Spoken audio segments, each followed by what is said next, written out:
सुप्रभात विद्यार्थियों। हमने अभी तक हिंदी गद्य में गद्य का परिचय पढ़ा। हमने गद्य की विधाओं के बारे में जाना। हमने कथा साहित्य और उसकी विधाएं पढ़ी। आज हम नाटक के विषय में पढ़ेंगे। सबसे पहले हम नाटक शब्द का अर्थ और उसकी उत्पत्ति के बारे में जानेंगे। बच्चों, नाटक को हम अंग्रेजी में प्ले या ड्रामा भी बोलते हैं।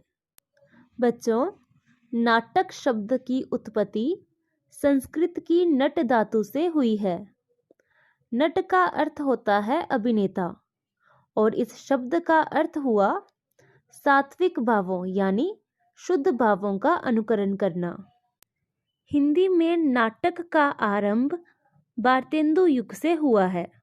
यहाँ बच्चों आपने याद रखना है कि हिंदी में नाटक की शुरुआत कब से हुई थी? भारतेंदु युग से। लेकिन भारतेंदु युग से पहले भी रुक्मणीहरण और प्रबोध चंद्रोदय आदि नाटक लिखे गए, परंतु इन नाटकों में नाटकीय तत्वों का विकास बहुत कम हो पाया है। यानी नाटक की जो परंपरा है ये बहुत प्राचीन यानी पुरानी है। और बच्चों, नाटक रचना को सजीवता दी है रंगमंच ने। बच्चों, नाटक रंगमंच से जुड़ी हुई एक ऐसी विधा है जिसमें हम जो हैं वो न होकर जो नहीं है वो बनने की कोशिश करने का अभिनय यानी एक्टिंग करते हैं। 21वीं सदी में आए बदलाव के कारण सामाजिक, सांस्कृतिक और जीवन मूल्यों में काफ़ी परिवर्तन यानी बदलाव आया है। और इस परिवर्तन का प्रभाव यानी इस बदलाव का असर साहित्य पर देखा जा सकता है। नाटककार ने जो समाज में देखा, अनुभव किया, वही साहित्य में दिया है। समकालीन नाटककारों ने जीवन के विभिन्न पहलुओं को आधार बनाकर नाटक की रचना की है।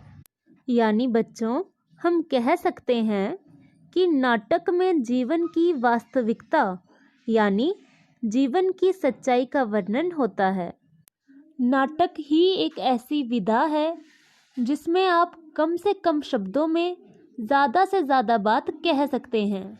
बच्चों, नाटक को प्रस्तुत करने के लिए हमें लेखक के शब्दों के अलावा निर्देशक, अभिनेता और दर्शकों की भी ज़रूरत होती है।